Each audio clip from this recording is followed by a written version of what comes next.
আসসালামু আলাইকুম রহমতুল্লাহ। একটা হাদিসটা সহি, হাদিসটা নুরানি মাদ্রাসার ছাত্রছাত্রীরা জানে, এটা সবাই। হাদিসটা হলো তলাবুল ইলমি ফারিদাতুন আলা কুল্লি মুসলিমিন। তলব মানে তলব করা, তালাশ করা, গ্রহণ করা। ইলমি মানে এলেম, জ্ঞান।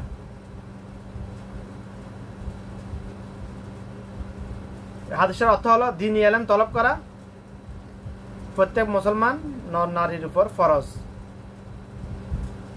এটা হচ্ছে হাদিসের বাংলা অনুবাদ।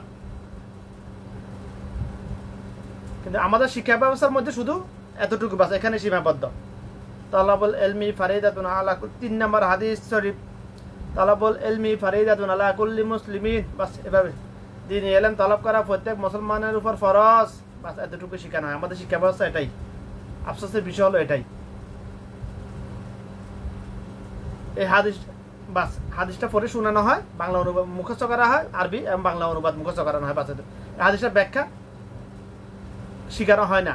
এখানে আসলে কি বলছে এখানে আল্লাহ রাসূল সাল্লাল্লাহু আলাইহি ওয়াসাল্লাম? কোন দ্বীনি ইলম, কোন ইলম গ্রহণ করার জন্য করা প্রত্যেক মুসলমান নারীর উপর ফরজ? তলাবুল ইলমি, দ্বীনি ইলম কাকে বলা হয়? কোনটা দ্বীনি ইলম? আমাদের দেশের মুসলমান নামদারি আদম সন্তানগুলো মনে করে শুধুমাত্র আরবি হরফ 29টি, অর্থাৎ কোরআন মাজিদ দেখে দেখে শুদ্ধভাবে পড়তে পারা কিবা কোরআন মাজিদ হেফজ করানো, এটাই দ্বীনি ইলম মনে করে আমাদের দেশে বেশিরভাগ জাহেল সাধারণ মানুষ। জাহেলিয়াতের কারণে এটা মনে করতেছে। জাহেল মানে কথাটা আমি ছোট করার জন্য বলতেছি না, আমি নিজে জাহেল ছিলাম এক সময়। যে আল্লাহর কালাম জানে না বুঝে না সে জাহেল, যে আল্লাহর কালাম জানে না বুঝে না সে জাহেল, যে আল্লাহর কালাম জানে বুঝে মানে না সে আবু জাহেল। নাম আবু জাহেল না, ইমানওয়ালা আবু জাহেল আর কি। আবু জাহেল তো ইমানে ছিল না, কাফের ছিল। এখানে দ্বীনি ইলম বলতে কি বোঝানো হয়েছে? আল্লাহ কি বুঝাইছে এখানে আল্লাহ রাসূল সাল্লাল্লাহু আলাইহি ওয়াসাল্লাম? দ্বীনি ইলম বলা হয় এক দ্বীনি ইলম গ্রহণ করা। এই দ্বীনি ইলম শব্দের মৌলিক অর্থ হলো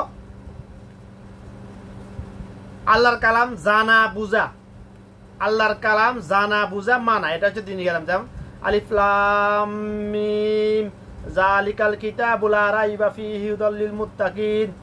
এখানে রায়ের উচ্চারণ আকার হবে না, স 5টি হরফে আকার উচ্চারণ হয় না। ওটার উপরে জবর থাকলে ওটা উচ্চারণ হয়, রাইবা ফীহি হুদাল লিল মুত্তাকিন হবে এখানে। এই সে কিতাব যার মধ্যে কোনো সন্দেহ নেই।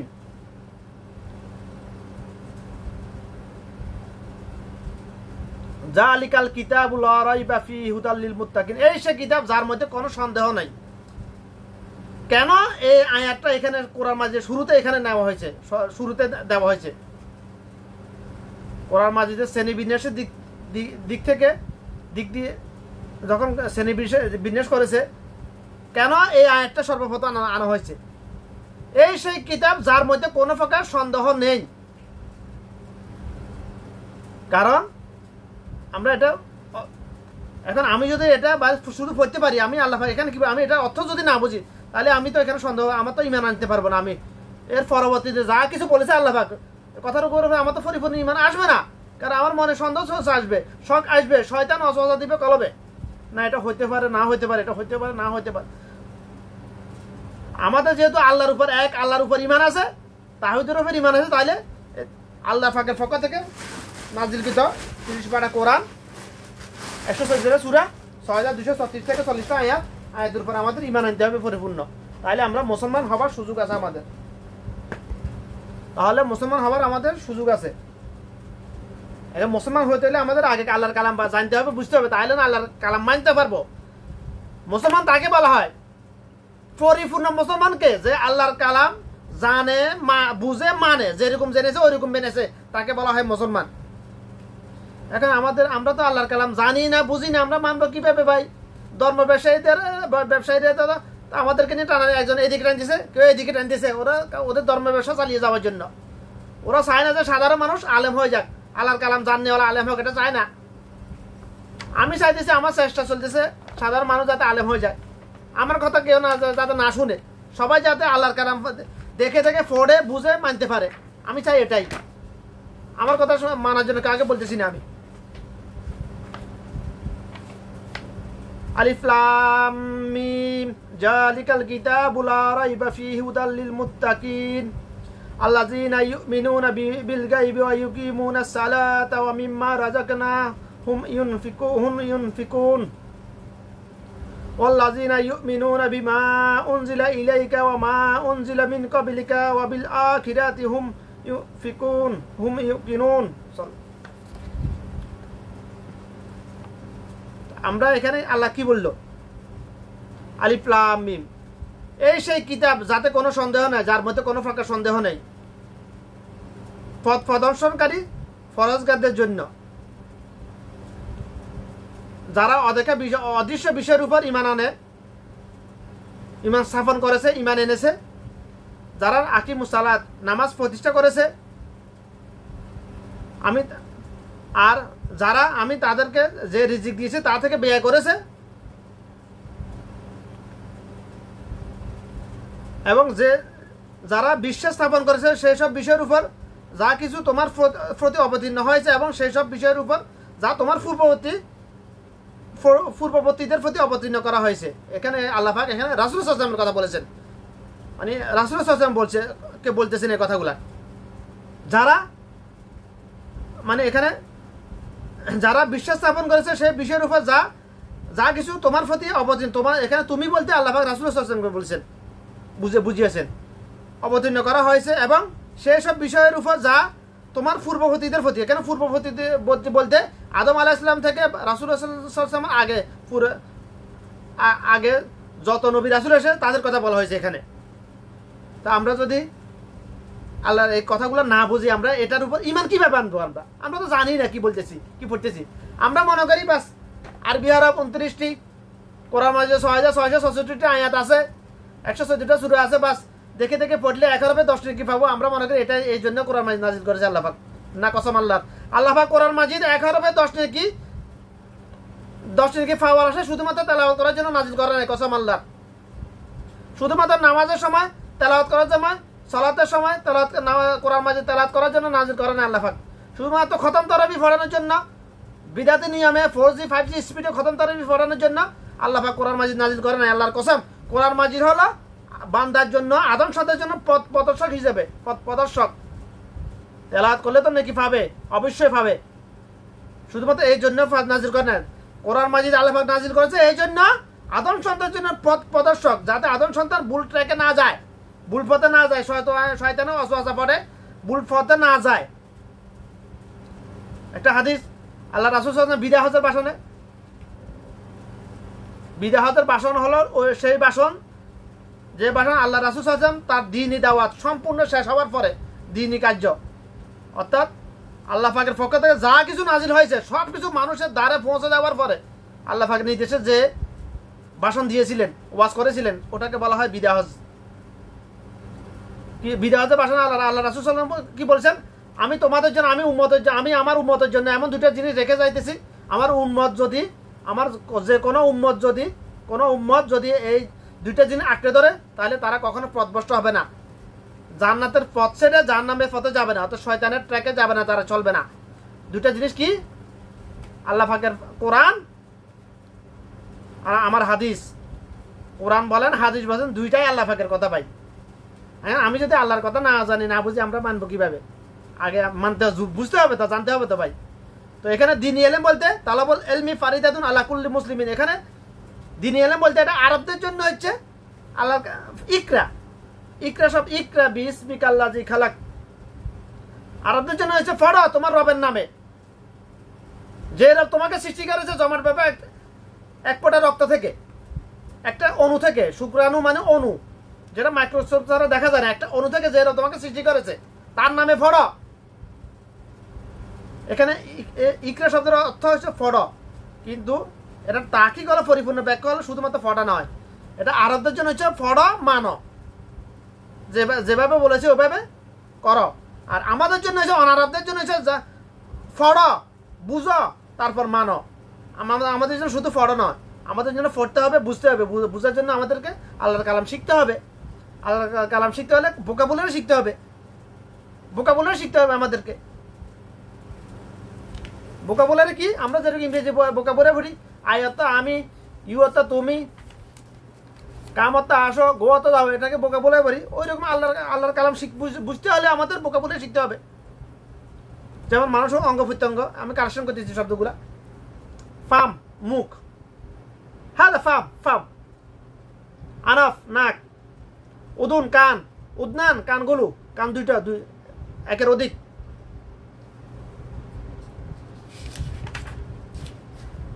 জিনা সৌন্দর্য, মাকবার, আলহা কুমুত তাকাজুর হাত্তা জুরতুমুল মাকাবির, কিয়ামতের পূর্বে মানুষের এমন অবস্থা হবে, কিয়ামতের আলামত এটা বর্ণনা করা হয়েছে এখানে। মানুষের ইমান দুর্বল হতে হতে মানুষের অবস্থা এমন হবে, ইমানের অবস্থা, মানুষ দুনিয়া নিয়ে প্রতিযোগিতা করতে করতে করতে করতে কবরে চলে যাবে, তারপর মানুষ হুঁশ আসবে না, দুনিয়া লোভ ছাড়বে না মানুষ। এই আয়াতের সংক্ষিপ্ত ব্যাখ্যা হচ্ছে এটা, অর্থ না, অর্থ আর ব্যাখ্যার মধ্যে পার্থক্য আছে। কাল্লা কখনো নয়, কাল্লা কখনো নয়, বাব দরজা, আবওয়াব মানে দরজা সমূহ। আল্লাহুম্মা আফতাহ আলি আবওয়াবা রাহমাতিক, আমরা কি বলি এখানে? হে আমার রব, হে আমার মালিক, তুমি আমার জন্য তোমার রহমতের সকল দরজাগুলো খুলে দাও। কোন সময় ফটি? মসজিদে ঢুকার সময়। সবাই কি ফটি এত সহজে? কোথায়? জোতাগুলো সময় হয় না, ঢুকে যাই। এটা হচ্ছে এই ভোকাবুলারি। আমাদের আল্লাহর কালাম বুঝতে জানতে আগে আমাদেরকে এই ভোকাবুলারিগুলো মুখস্থ করতে হবে। মুখস্থ করিয়েন না, অসুবিধা নেই, তা আপত্তি নাই। এরকম বাংলা অনুবাদ সহ কোরআন মাজিদ বাংলাদেশে অভাব নাই, অনেক অসংখ্য ফ্রেজ আছে।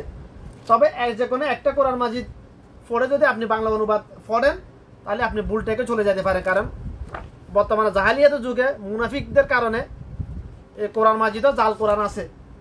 যেরকম জাল হাদিস আছে, ওইরকম জাল কোরআনও আছে। এই কোরআন মাজিদ কোন আয়াতটা জাল, কোনটা সহি আয়াত, কোনটা ইহুদি নাসারারা মুনাফিকদেরকে হাত করে ওখানে একটা ভুল অর্থ ঢুকে দিয়েছে, ভুল আয়াত ঢুকে দিয়েছে, এটা বুঝতে পারবে না। এই জন্য আপনাকে মিনিমাম 2টা কোরআন একত্রিত করে আপনি এলেম গ্রহণ করতে হবে। শুধু একটা কোরআন থেকে হবে না, আমার কাছে আছে 2-এর অধিক আছে। আর মোবাইলে আপনি তা যদি না পারেন, সফটওয়্যার তো আছে মোবাইলে, 2-3টে সফটওয়্যার কোরআন মাজিদের শব্দার্থ কোরআন সফটওয়্যার ডাউনলোড করুন, তারপর মিলিয়ে দেখুন, শব্দগুলো কারেক্ট করুন, পড়ুন। আপনি আপনাকে মুখস্থ করতে হবে। দিনই এলেম তলব করা প্রত্যেক মুসলমান নর নারীর উপর ফরজ। তার মানে এটার অর্থ এটা বলতেছে যে আপনাকে সবাইকে একযোগে মুখস্থ সবার দ্বারা সম্ভব না ভাই। ফেরত দেয় কারো এক এক রকম অজুহাত আছে, ওজোর আছে ভাই, সবার দ্বারা সম্ভব নয়। আমাকে আল্লাহ পাক তৌফিক দিতেছে, যতটুকু তৌফিক দিয়েছে ততটুকু আমি এলেম গ্রহণ করার সুযোগ পাইতেছি, আমি এর বেশি কিছু নয়। কারণ বান্দা কখনো নিজের ক্ষমতার জোরে কিছু করতে পারবে না যদি আল্লাহ পাক তৌফিক না দেয়। কিন্তু তার চেষ্টা তো করতে হবে, আল্লাহর কাছে চাইতে হবে। রব্বি জিদনি ইলমা, রব্বি জিদনি ইলমা, রব্বি ইশরাহ লি সাদরি ওয়া ইয়াসসির আমরি ওয়াহলুল উকদাতাম মিন লিসানি ইয়াফকাহু কাওলি। কে দোয়া করেছিলেন এই দোয়াগুলা? মুসা আলাইহিস সালাম এই দোয়াগুলা করেছেন আল্লাহর কাছে।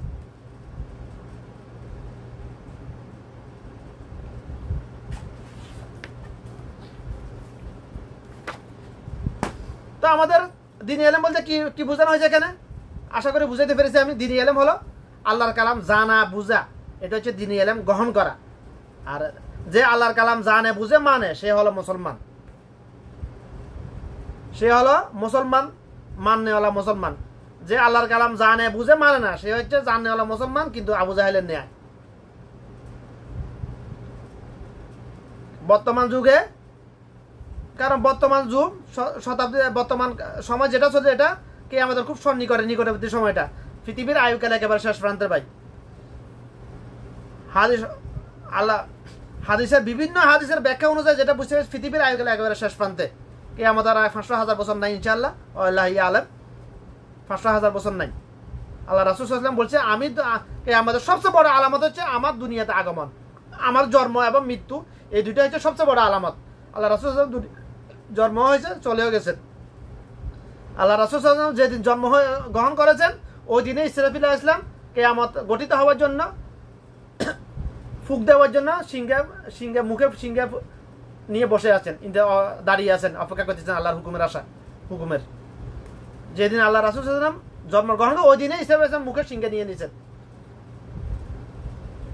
প্রথম ফুৎকারে পৃথিবী ধ্বংস হয়ে যাবে, দ্বিতীয় ফুৎকারে পুনরুত্থান হবে হাসরের মাঠে আল্লাহর সামনে উপস্থিত হওয়ার জন্য। 2টা ফুক দিবেন ইসরাফিল আলাইহিস সালাম। কিয়ামতের সবচেয়ে আল্লাহ রাসূল সাল্লাল্লাহু আলাইহি ওয়াসাল্লাম বলছে আমার কিয়ামত, আমার আগমন আর কিয়ামত এত কাছাকাছি, 2টা আঙ্গুলে আমি ফাঁকা রাখতে পারি না, এত এত এত নিকটবর্তী, এত নিকট। যদি এরকম দেখাইতেন তাহলে অনেক ফাঁক। এরকম দেখে 2টা আঙ্গুলকে এভাবে দেখাইছেন আল্লাহ রাসূল সাল্লাল্লাহু আলাইহি ওয়াসাল্লাম, মানে আমার আগমন আর কিয়ামত এত নিকটে।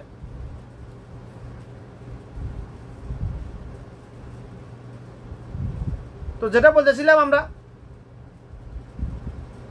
কিয়ামতের আলামত, কিয়ামতের আলামতের 90% আলামত পৃথিবীতে চলমান এখন চলতেছে। শয়তান দ্বারা পরিচালিত মানব সৃষ্ট দাজ্জাল পৃথিবীতে অসংখ্য অগণিত আছে। তো মানুষের ইমানও এত দ্রুত কমতেছে, এটা কল্পনা করতে পারবেন আপনারা। আপনারা মনে করেন মানুষ কেন এরকম, মানুষ মানুষকে মেরে ফেলতেছে, মানুষ কেন এরকম ধোঁকাবাজি করতেছে, টাকা ধার দিলে টাকা দেয় না, আর উল্টা গরম মেজাজ দেখায়। মানুষ কেন অন্যের হক মারি খাইতেছে যে যেখান দিয়ে পারে, মানুষ কেন ওয়াদা ভঙ্গ করতেছে, মানুষ কেন আমানত কেন, আপনারা মনে করেন এটা না, এগুলো হচ্ছে কিয়ামতের আলামত সব। এগুলা আজ থেকে মুনাফিক ছিল, বাবা আদমের জামানা থেকে মুনাফিক ছিল, তবে তখন ছিল হাজারে একজন, লাখে একজন। আল্লাহ রাসূল সাল্লাল্লাহু আলাইহি ওয়াসাল্লামের জামানায় মুনাফিক ছিল, তখন ছিল 100-এ একজন সর্বোচ্চ।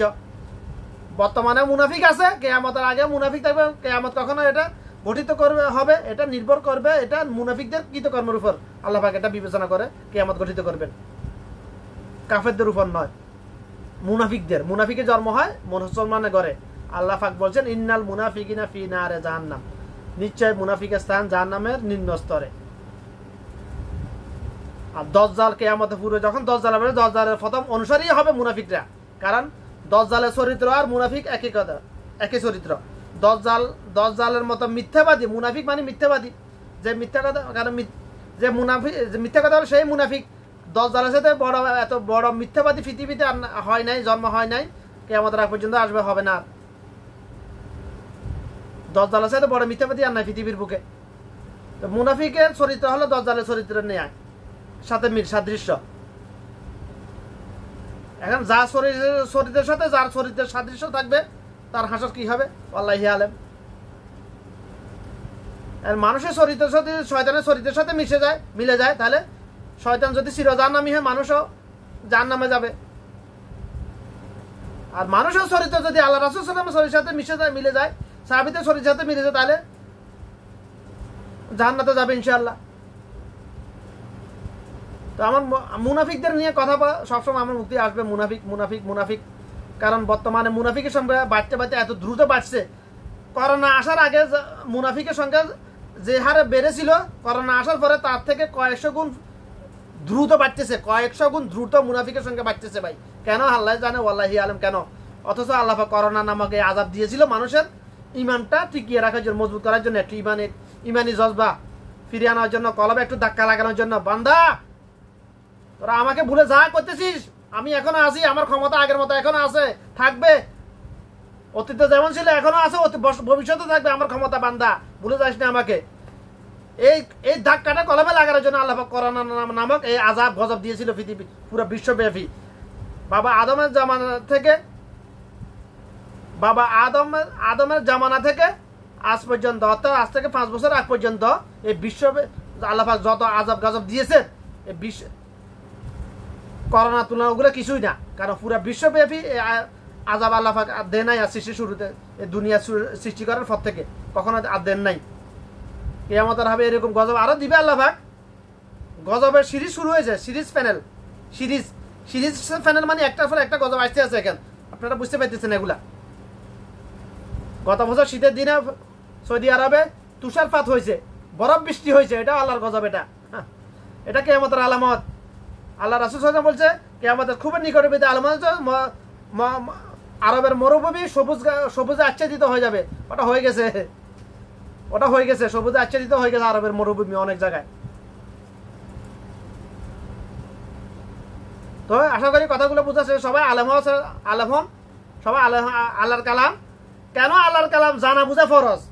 আমরা শুনে আমরা আরে জন্মের পর থেকে তো আমার জন্মের পর থেকে দেখতেছি হাজার হাজার লক্ষ লক্ষ আলেম ধর্ম ব্যবসায়ীরা ওয়াজ করতেছে ভাই দিন কি ফজর হয়েছে না কায়েম হয়েছে বাংলাদেশে হয় নাই কেন হয় নাই কেন শুনলে মানুষ শুনে যা শুনে তা এখান দিয়ে শুনে এখান দিয়ে বের হয়ে যায় আর যদি আল্লাহর কালাম নিজে বুঝে বুঝে নিজে জানে বুঝে পড়ে তাহলে ওটা কলবে আঘাত করে সাথে সাথে ওটার সাথে সাথে কলবে আঘাত করে ওটা প্র্যাকটিক্যাল প্রমাণ আছে আমার কাছে ভাই আমি এখন বুঝতেছি এটা আগে বুঝি না আমিও যদি শুনলে যদি শুনে শুনে যদি ওয়াজ করে যদি দিন প্রচার হয়ে যেত তাহলে আল্লাহ রাসূল সাল্লাল্লাহু আলাইহি ওয়াসাল্লাম এতগুলো যুদ্ধ করতেন না ভাই মঞ্চ তৈরি করে ওয়াজ করাটাই বিদাত ওটাই 100% ধর্মের ব্যবসা ভাই এত যাতে হোক না কেন তবে বর্তমান যুগেরটা বলতেছি আজ থেকে 20 বছর আগেরটা না আল্লামা দেলাওয়ার হোসেন সাইদি যে ওয়াজ করছে ওটা ধর্মের ব্যবসায়ী নয় ওটা দিনের দাওয়াত ছিল ওগুলা উদ্দেশ্য ছিল ওখানে দিনের দাওয়াত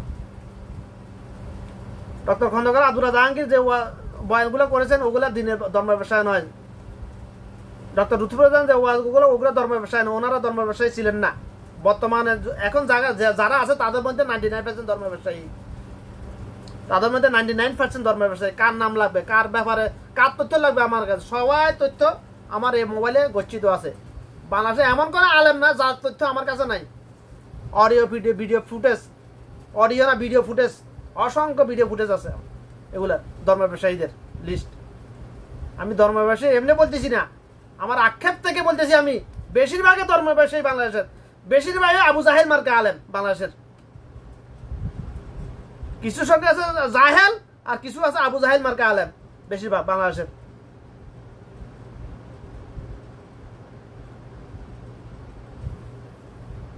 তো আল্লাহর কালাম নিজে বুঝে পড়লে ওটার পড়লে কি লাভ কারণ ওটার উপর আপনার মিয়া ইমান আসে চলে আসে সাথে সাথে ওটা আপনার কলবে ধাক্কা